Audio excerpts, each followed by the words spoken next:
ನಿಮ್ಮ ಸಕ್ಸಸ್ ಕಾಣೋದಕ್ಕೆ ನಿಮ್ಮ ತಂದೆಯವರ ಒಂದು ಆಸೆ ತುಂಬಾ ಇತ್ತು. ನಾನು ಕೂಡ ಪರ್ಸನಲ್ ಆಗಿ ಮೀಟ್ ಆದಾಗ್ಲೂ ಕೂಡ ನಿಮ್ಮ ತಂದೆಯವರು ಹೌದು. ಹೇಳಿದ್ರು ಮೈಸೂರಲ್ಲಿ ಹೌದು. ಇಂತಿ ನಿಮ್ಮ ಆಶಾ ಸೀರಿಯಲ್ ಪ್ರಮೋಷನ್ ಟೈಮ್ ಅಲ್ಲಿ. ಸೊ ಓ. ಇವತ್ತು ಈ ರೇಂಜ್ ಬಂದಿದ್ದೀರಾ. ಸೊ ತಂದೆಯವ್ರನ್ನ ಎಷ್ಟು ಮಿಸ್ ಮಾಡ್ಕೊಳ್ತೀರಾ ಅಂತ. ಎಸ್, ನನಗೆ ಹೇಳಿದ್ರು. ಏನ್ ಹೇಳಿದ್ರು? ಆಕ್ಚುಲಿ ನಿಮ್ದು ಹಾರ್ಡ್ವೇರ್ ಶಾಪ್ ಏನೋ ಇತ್ತಲ್ಲ. ಓ, ಸೊ very ಇಂತಿ ನಿಮ್ಮ ಆಶಾ ಸೀರಿಯಲ್ ಪ್ರಮೋಷನಲ್ ಈವೆಂಟ್ ಆಂಕರ್ ಆಗಿ ನಾನಿದ್ದೆ. ಆ ಟೈಮಲ್ಲಿ ಆ ಒಂದು ವೆಹಿಕಲ್ ನೋಡ್ಬಿಟ್ಟು ಆ ಒಂದು ಈವೆಂಟ್ ನಡೀತಿರುವಂತ ಜಾಗಕ್ಕೆ ನಿಮ್ಮ ಫಾದರ್ ಬಂದು ಹುಡುಕೊಂಡ್ ಬಂದು ಹೇಳಿ ಈ ತರ ನಾನು ಕಾರ್ತಿಕ್ ಮಹೇಶ್ ಅವರಪ್ಪ ಅಂತ ಹೇಳಿ, ಆಮೇಲೆ ನಿಮ್ಮ ಹಾರ್ಡ್ವೇರ್ ಶಾಪ್ ಕರ್ಕೊಂಡೋಗಿ ದಸರಾ ಟೈಮಲ್ಲಿ ಇದ್ದಿತ್ತು. ಸೊ ಅಲ್ಲಿಗೆ ಕರ್ಕೊಂಡೋಗಿ ಪೂಜೆ ಮಾಡಿ ಅದಾದ ನಂತರ ಪ್ರಸಾದ ಎಲ್ಲ ಕೊಟ್ಟು ಒಳ್ಳೇದ್ ಮಾಡಿ ಚೆನ್ನಾಗಿ ಪ್ರಮೋಷನ್ ಮಾಡಿ ನನ್ನ ಮಗ ಹೀರೋ ಆಗಿ ಬೆಳಿಬೇಕು ಅಂತ ಹೇಳ್ಬಿಟ್ಟು ಒಂದಷ್ಟು ವಿಚಾರಗಳನ್ನ ಹೇಳಿದ್ರು. ಅದಾದ ನಂತರ ಮತ್ತೆ ನಿಮ್ಗೆ ಮೂಲಕ ಗೊತ್ತಾಯ್ತು ಈ ತರ ಏನೋ ಸಮಥಿಂಗ್ ಹೆಲ್ತ್ ಇಶ್ಯೂಸ್ ಆಗಿ ಈ ತರ ಆಯ್ತು ಅಂತ ಹೇಳ್ಬಿಟ್ಟು. ಎಷ್ಟು ಆಸೆ ಇತ್ತು ಅಂತಂದ್ರೆ ಅವ್ರ ಮಾತುಗಳೆಲ್ಲ ಕೇಳ್ತಾ ಇದ್ದೆ ನಾನು. ನಿಜವಾಗ್ಲೂ ಮಕ್ಕಳ ಸಂತೋಷಕ್ಕೆ ತಂದೆ ತಾಯಿ ಎಲ್ಲಾ ಜೀವನವನ್ನು ಮುಡಿಪಾಗಿಡ್ತಾರೆ ಅನ್ನುವಂಥದ್ದು ನಿಮ್ಮ ತಂದೆಯ ಮಾತುಗಳ ಮೂಲಕ ನಾನು ಕೇಳಿತ್ತು. ಅಲ್ಲ, ಈಗ ನೀವು ನೆನ್ಸಿದ್ದು ತುಂಬಾ ಖುಷಿ ಆಯ್ತು. ನಾನು ಆಕ್ಚುಲಿ ಹೇಳಿದ್ದು ವಿಷಯ ಅಂದ್ರೆ ಎಲ್ಲರ ತಂದೆ ತಾಯಿನೂ ಅವ್ರ ಮಕ್ಳು ಬೆಳಿಬೇಕು ಅಂತ ಆಸೆ ಇರುತ್ತೆ. ಅದೇ ರೀತಿ ನಮ್ಮ ತಂದೆಗೂ ಇತ್ತು. ನನ್ನ ಜೊತೆ ಕೂತ್ಕೊಂಡೆ ಬಿಗ್ ಬಾಸ್ ನೋಡ್ತಾ ಇದ್ರು. ನನ್ನ ಸ್ನೇಹಿತರೆ ಕಳೆದ ನಾನ್ ಹೋಗೋಕ್ ಮುಂಚೆ ಸುಮಾರು ಸೀಸನ್ಗಳಲ್ಲಿ ಅವ್ರು ನೋಡ್ತಾ ಇದ್ರೆ ನನ್ ಮಗನ್ನು ಹಿಂಗ್ ನೋಡ್ಬೇಕಲ್ಲ ಅಂತ ಅವ್ರು ಹೇಳಿದ್ದು ನಿಜ. ಥಿಯೇಟ್ರಲ್ಲಿ ನೋಡ್ಬೇಕು ಅಥವಾ ಬಿಗ್ ಬಾಸ್ ಅಲ್ಲಿ ಹಿಂಗ್ ನೋಡ್ಬೇಕು, ನನ್ ಮಗನ್ಗೆ ಯಾಕೆ ಆಪರ್ಚುನಿಟಿ ಸಿಗ್ತಲ್ಲ ಅಷ್ಟು ಯಾಕೆ ಅಂತ ಅವರು ಯಾವಾಗ್ಲೂ ಅದ್ರ ಬಗ್ಗೆ ಯೋಚನೆ ಮಾಡ್ತಾರೆ. ಬಟ್ ಅನ್ಫಾರ್ಚುನೇಟ್ಲಿ ಅದೆಲ್ಲ ಆಗಿ ಸಕ್ಸಸ್ಫುಲ್ ಆಗಿ ಬರೋ ಅಷ್ಟೊತ್ತಿಗೆ ಅವ್ರು ಇರ್ಲಿಲ್ಲ.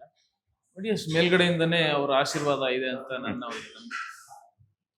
ಆಶೀರ್ವಾದ ಇದ್ದೇ ಇರುತ್ತೆ 100%. ಇನ್ನೊಂದೇನಂತಂದ್ರೆ ಬಿಗ್ ಬಾಸ್ ನಂತರ ಬಂದಿರುವಂತಹ ಒಂದಷ್ಟು ಕಂಟೆಸ್ಟೆಂಟ್ಸ್ಗೆ ಯಾರು ಕೂಡ ಲೈಫಲ್ಲಿ ಸೆಟ್ಲ್ ಆಗಿಲ್ಲ ಅಂತ ಒಂದು ವರ್ಗ ಮಾತನಾಡ್ಕೊಳ್ತಾ ಇದೆ. ಇದಕ್ಕೆ ಎಷ್ಟು ಅಗ್ರಿ ಮಾಡ್ತೀರಾ ಅಂತ? ಆ ವರ್ಗ ಯಾರು ಮಾತಾಡ್ತಾ ಇದಾರೆ ಅವ್ರು ಸೆಟ್ಲ್ ಆಗಿದಾರ?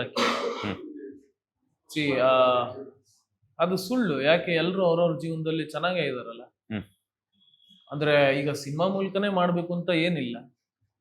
ಅದು ಅವರ ಕಂಫರ್ಟ್, ಅವ್ರು ಏನ್ ಮಾಡ್ಬೇಕು ಅಂತ ಅನ್ಕೊಂಡಿದಾರೆ ಅವ್ರು ಡೆಫಿನೆಟ್ಲಿ ಸಾಧಿಸ್ತಾರೆ.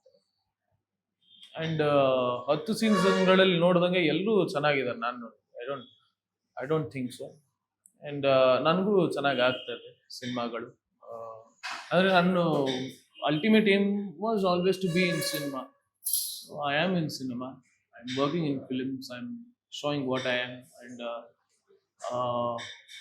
ಆಲ್ಸೋ ನಾನು ಆಕ್ಟಿಂಗ್ ನೋಡಿಲ್ಲ ಅಂತ ಅನ್ಸಿದವ್ರಿಗೆ ಬಿಗ್ ಬಾಸ್ ಆದ್ಮೇಲೆ ಮೊನ್ನೆ ಅಷ್ಟೇ ನಂದೊಂದು ಶಾರ್ಟ್ ಮೂವಿ ಕೂಡ ರಿಲೀಸ್ ಮಾಡಿದ್ದೆ. ಅದು ಬಿಗ್ ಬಾಸ್ ಮುಂಚೆ ಶೂಟ್ ಮಾಡಿ.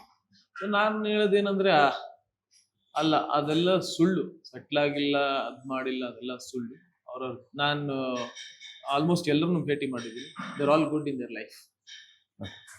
ಬಿಗ್ ಬಾಸ್ ಸೀಸನ್ 10ರಲ್ಲಿ ಇರುವಂತಹ ನಿಮ್ಮ ಮತ್ತೆ ವಿನಯ್ ಗೌಡ ಆಗಿರ್ಬೋದು, ಸಂಗೀತ ಅವ್ರ ಜೊತೆ ಆಗಿರ್ಬೋದು, ಒಂದಷ್ಟು ಟಕ್ ಆಫರ್ನ ಅದಾದ ನಂತರ ಆಗಿರ್ಬೋದು, ಅದಕ್ಕಿಂತ ಮುಂಚೆ ಸೀಸನ್ಗಳಲ್ಲಿ ಎಲ್ಲೂ ಕಾಣಿಸಿಲ್ಲ ಅನ್ನುವಂಥದ್ದಿದೆ. ಸೊ ಎಷ್ಟು ಖುಷಿ ಪಡ್ತೀರಾ ನೀವಿದ್ದಂತಹ ಸೀಸನ್ ಅಷ್ಟೊಂದು ಇಷ್ಟ ಆಗಿತ್ತು ಜನರಿಗೆ ಅಂತ? ಅದು ಜನಗಳಿಗೆ ನಾನು ಥ್ಯಾಂಕ್ಸ್ ಹೇಳ್ಬೇಕು. ಯಾಕಂದ್ರೆ ಅಲ್ಲಾಗಿದ್ದು ಜಗಳಗಳಾಗಿರ್ಬೋದು, ಒಂದಷ್ಟು ಫ್ರೆಂಡ್ಶಿಪ್ ವಿಷಯಗಳಾಗಿರ್ಬೋದು, ಅದನ್ನ ಜನಗಳು ನೋಡಿ ತುಂಬಾ ಇಷ್ಟಪಟ್ಟು ಅವ್ರ ಆಶೀರ್ವಾದ ಮಾಡಿದ್ರು. ಹಿಂದೆ ಬಂದಿತ್ತು, ಹಿಂದೆ ಸುಮಾರು ಬಂದಿತ್ತು. ಬಟ್ ಈ ಸಲ it was completely different. May be technically ನಾವು ಬಿಗ್ ಬಾಸ್ ಟೀಮ್ಗೂ ನಾವು ಥ್ಯಾಂಕ್ಸ್ ಹೇಳ್ಬೇಕು. ಅಂದ್ರೆ ದ ಡಿಫ್ರೆಂಟ್ ವೇ ಅವ್ರು ಪ್ರೆಸೆಂಟ್ ಮಾಡಿದಿರ್ಬೋದು. ಬರೀ ನಾವು ಮಾತ್ರ ಅಂತ ನಾವು ಹೇಳೋದಕ್ಕಾಗ. ಸೊ ಬಿಗ್ ಬಾಸ್ ಟೀಮ್ಗೆ, ನಮ್ಮ ಸುದೀಪ್ ಸರ್ಗೆ ಅಂಡ್ ನಮ್ಮ ಎಲ್ಲ ಕಾಂಟೆಸ್ಟೆಂಟ್ಗಳಿಗೂ ನಾವು ಥ್ಯಾಂಕ್ಸ್ ಹೇಳಲೇಬೇಕು. It's completely team work and ಆ ಟೀಮ್ ಮೇಲೆ ಜನಗಳು ಮಾಡಿರೋ ಆಶೀರ್ವಾದ ಅಂತ ನಾನು ಯಾರೆಲ್ಲ ಕಾಂಟ್ಯಾಕ್ಟ್ ಅಲ್ಲಿ ಇದಾರೆ ಬಿಗ್ ಬಾಸ್ ಸೀಸನ್ 10 ಕಂಟೆಸ್ಟೆಂಟ್ಸ್? ಅಂದ್ರೆ ಈಗ ನಾನು ನನ್ನ ಕೆಲಸಗಳಲ್ಲಿ ಬಿಸಿ ಇದ್ದೀನಿ, ಹಂಗಾಗಿ ಯಾರಿಗೂ ಜಾಸ್ತಿ ಫೋನ್ ಮಾಡೋಕ್ಕಾಗಿಲ್ಲ. ಅಂದ್ರೆ ನಮ್ಮ ಸಿನಿಮಾಗಳ ಕೆಲಸಗಳಾಗಿರ್ಬಹುದು, ನನ್ನ ಪರ್ಸನಲ್ ಬಿಸ್ನೆಸ್ ಮೇಲೆ ಆಗಿರ್ಬಹುದು, ಹಂಗಾಗಿ ಸ್ವಲ್ಪ ಬಿಸಿ ಇದ್ದೀನಿ. ಹಂಗಾಗಿ ಯಾರು ಜಾಸ್ತಿ ಟಚ್ ಅಲ್ಲಿಲ್ಲ. Tanisha she is always in touch. And Namrata ಅವರು ಅಂಡ್ ತುಕಾಲಿ ಎಲ್ಲಾದ್ರೂ ಶೋ ಅಲ್ಲಿ ಸಿಕ್ಕಿದ್ರೆ ಚೆನ್ನಾಗಿ ಮಾತಾಡ್ತಾರೆ. ಅಂಡ್ ಯಾರಿರ್ತಾರೆ ಟಚ್ ಅಲ್ಲಿ ರೆಗ್ಯುಲರ್ ಆಗಿ? ವಿನಯ್ ಸುಮಾರು ದಿನ ಆಯ್ತು ಮಾತಾಡಿ. ಅಂಡ್ ಸಿನಿಮಾ ಅಕಸ್ಮಾತ್ ಸಿಕ್ಕಿದ್ರೆ ನಾವು ಡೆಫಿನೆಟ್ಲಿ ಮಾತಾಡ್ತೀವಿ. ಅಷ್ಟೇ, ಯಾರು ಸಿಕ್ಕಿಲ್ಲ. ಓಕೆ, ಈಗ ಸೀಸನ್ 12ಕ್ಕೆ ಕ್ಷಣಗಣನೆ ಶುರು ಆಗ್ತಿದೆ. ಸೊ ಯಾವ ರೀತಿ ಇರಬಹುದು ಎಕ್ಸ್ಪೆಕ್ಟೇಷನ್ ಆಸ್ ಎ ಮಾಜಿ ಕಂಟೆಸ್ಟೆಂಟ್ ಆಗಿ ಅಂಡ್ ಮಾಜಿ ವಿನ್ನರ್ ಆಗಿ. ಬಿಗ್ ಬಾಸ್ ಅನ್ನೋದು ಈಗ ನನಗೆ ಮಾತ್ರ ಅಲ್ಲ, ಇಡೀ ಕರ್ನಾಟಕದ ಆಚೆ ಇರೋ ಬೇರೆ ಸ್ಟೇಟ್ ಅಲ್ಲಿರೋ ಬೇರೆ ದೇಶಗಳಲ್ಲಿರೋ ಎಲ್ಲಾ ಅಭಿಮಾನಿಗಳು ಕಾಯ್ತಾನೆ ಇರ್ತಾರೆ. ಮುಗಿದ ತಕ್ಷಣ ಈಗ ಏನಪ್ಪಾ ಮಾಡೋದು ಅನ್ನೋ ತರ. ನನ್ ಸೀಸನ್ ಮುಗಿದ್ಮೇಲೆ ಬೆಳಗ್ಗೆ ಎದ್ದ ತಕ್ಷಣ ಫಸ್ಟ್ ಜನ ಮಾಡ್ತಾ ಇದ್ದೇನೋ, ಎಷ್ಟೊಂದ್ ಜನ ನನಗೆ ಹೇಳಿದ್ದೇನಂತಂದ್ರೆ ಪ್ರೋಮೋ ವೆಯ್ಟ್ ಮಾಡ್ತಾ ಇದ್ವಿ, ಹಿಂಗಿರುತ್ತೆ ಪ್ರೋಮೋ, ಇಷ್ಟು ಚೆನ್ನಾಗಿ ಕಟ್ ಮಾಡ್ತಾ ಇದ್ರು, ಎಷ್ಟು ಚೆನ್ನಾಗಿ 2 ಪ್ರೋಮೋ ಕಾಯ್ತಿದ್ವಿ, ಡೈಲಿ 2 ಪ್ರೋಮೋ ಬರ್ತದೆ. ಅದೇ ರೀತಿ ಈ ಒಂದು ಆ ಸೀಸನ್ ಮುಗಿದ ಮೇಲೆ ನೆಕ್ಸ್ಟ್ ಏನಪ್ಪಾ ಮಾಡೋದು ಅಂತ ಗೊತ್ತಾಗದೇ ಇರೋ ಅಷ್ಟಿಗೆ ಅಡಿಕ್ಷನ್ ಆಗಿತ್ತು. ಅದೇ ರೀತಿ ಪ್ರತಿ ಸೀಸನ್ ಅಲ್ಲೂ ಆಗಿದೆ. ಸೊ ದೇಶ ವಿದೇಶಗಳಲ್ಲೂ ಆತರ ಕಾಯ್ತಾ ಇರ್ತದೆ. ಓನ್ಲಿ